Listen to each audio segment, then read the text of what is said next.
Hey, how's it going, everybody? It's Jazzy, the video store Sasquatch here, and we are doing a streaming Saturday review. We have three very different movies from you. One of them was still in the pay window, but they're all on the streaming services. We're going to start here with the 6888, directed by Tyler Perry, starring Kerry Washington as Major Adams, Ebony Obsidian as Lena Derricott King, Milana Jackson as Captain Campbell, Kylie Jefferson as Bernice Baker. During World War II, 855 women joined the fight to fix the 3-year backlog of undelivered mail. Faced with discrimination and a country devastated by war, they managed to sort more than 17 million pieces of mail. Basically, what this movie is just an Oscar bait movie.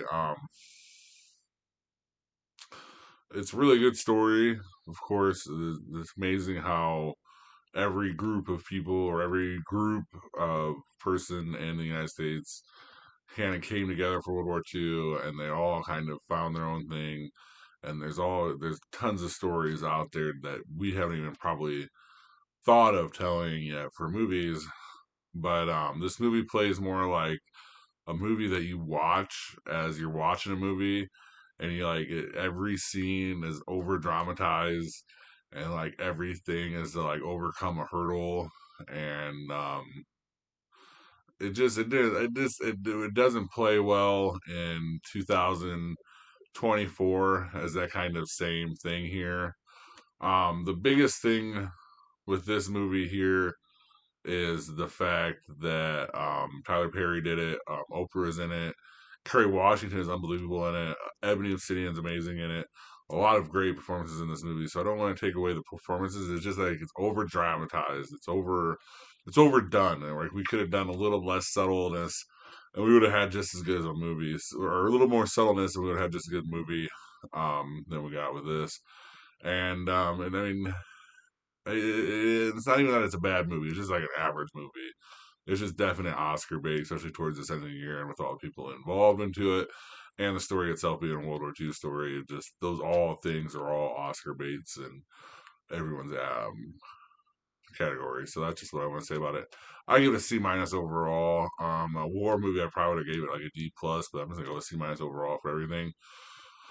You would have to really like World War II stuff, and you'd have to like really kind of know the story to like it. I think that if you're just kind of like a casual war fan, a movie fan, you're probably not gonna like it. And if you like the more action parts of the war movies, you're not gonna like it. But if you do like the stories and stuff like this, you're probably gonna like this movie. So go ahead and check it out if that's kind of your thing. If not, I kind of stay away from this movie. This is on Netflix again, and that was the 6888, directed by Tyler Perry.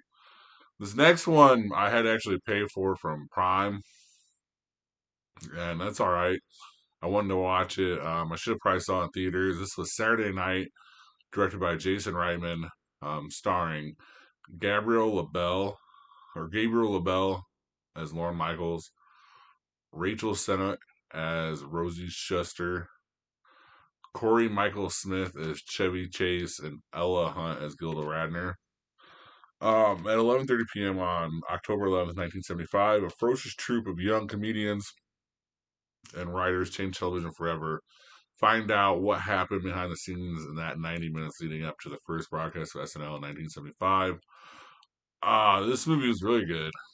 Um, you could feel the ever ending like dread that Lauren Michaels must have went throughout this whole hour and a half period.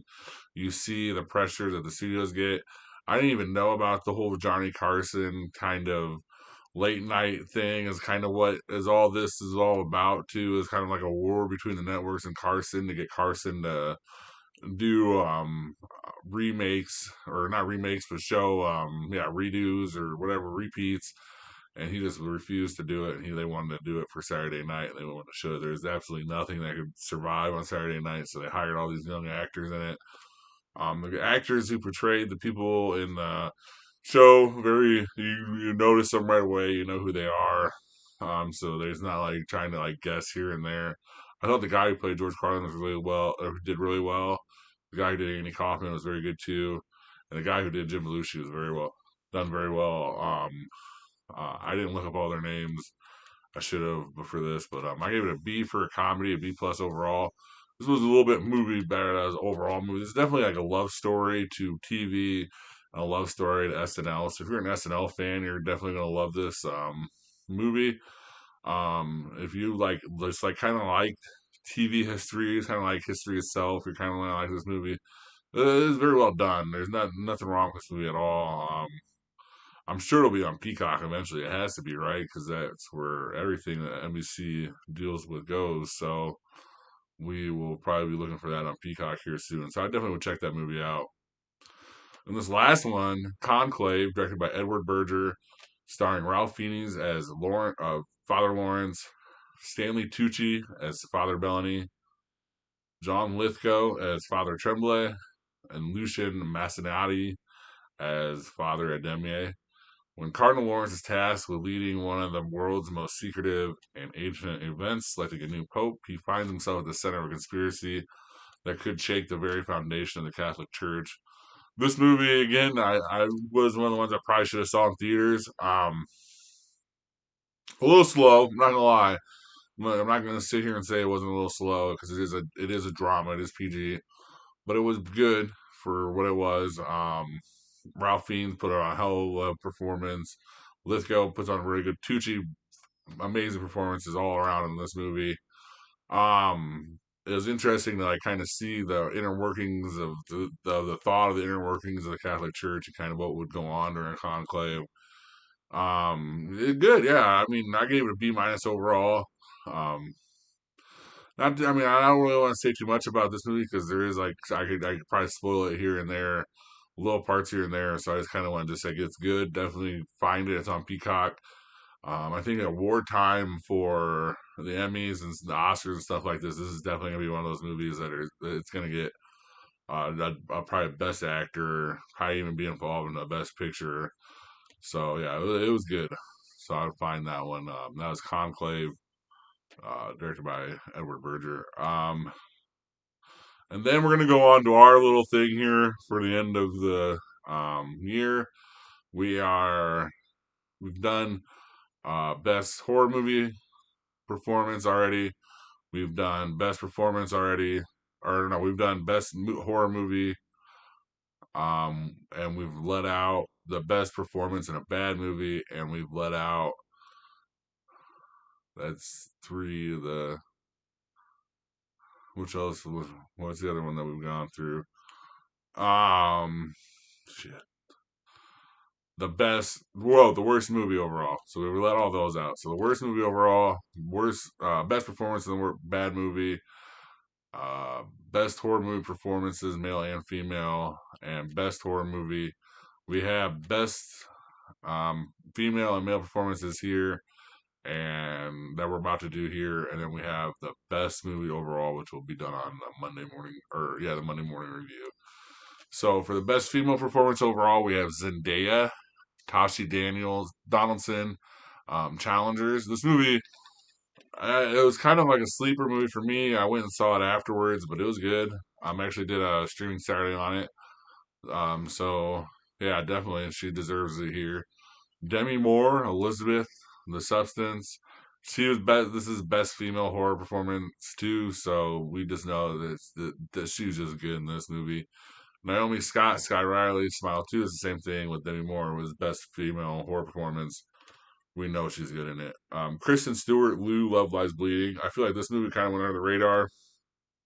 I actually put it in the top 10 for a couple of weeks here after I had seen it. I thought it was very good. It was like a true crime story that you saw quick going. So I did like her in this. Emma Stone, Emily, Kinds of Kindness. There's three stories in Kinds of Kindness. This is the third story that we're putting her in, which is just overall she's very good in the whole movie. So this was a good one.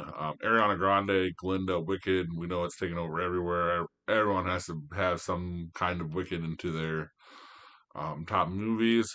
Kirsten Dunst, Lee, Civil War. This was earlier in the year, and it was kind of one of those movies that kind of drew 50-50 skepticism here, but I liked it. So that was our best females here. Let's go through them real quick here. Just say them. Zendaya for Challengers. Demi Moore for The Substance. Naomi Scott, Smile 2. Kristen Stewart, Love Lies Bleeding, Emma Stone, Kinds of Kindness, Ariana Grande, Wicked, and Kristen Dunst, Civil War. So that's our best female performance overall. And our best male performance overall is Jesse Plemons, Robert from Kinds of Kindness. It's the first story. Three, he's good in all three of them. But the first one is specifically is the one where he's the lead in, and that's where we're going to the nomination here. Glenn Powell, Tyler, Twisters, our favorite Tornado Wrangler. Yeah, this movie was good. He was one of the best parts of it, so of course he's going to be involved into this best male performance here. Hugh Grant, Mr. Reed Heretic. He was in our best horror movie performances, so we're going to carry him on over into the best overall performance.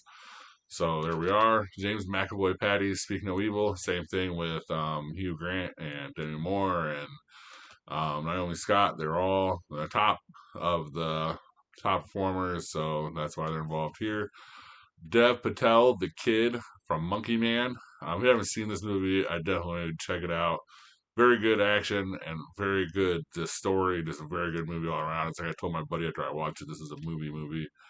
I'd go find that one. John Cena, Ricky Stenicki. This is one of the funnier movies, and I just was thinking about it, and I was like, if I'm going to do it for anybody, for any comedy, it's going to be John Cena for Ricky Stenicki because he was very good in it. So that's why he's there. And Denzel Washington, Macrinus, Gladiator, Macrinus, Gladiator 2. If you haven't seen this movie, it's still in theaters. Probably going to be the last couple weeks, so you can check it out there.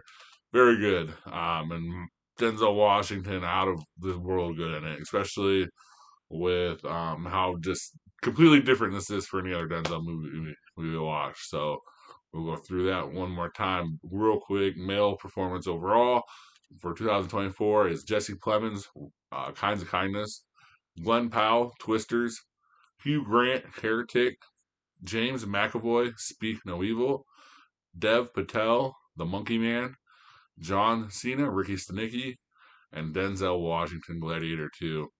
So let me know what you guys think about those performances. If you guys seen them, let me know what you guys think of any of the three movies that I watched and reviewed. Um, comment that in the second. Comment that below. Thank you guys very much for watching. Please like and subscribe, and please have a good rest of your day or night. Thank you guys. Thank you for watching. Please like and subscribe. Comment your top movie picks for Throwback Thursday in the comment section, and see you next time in the cave.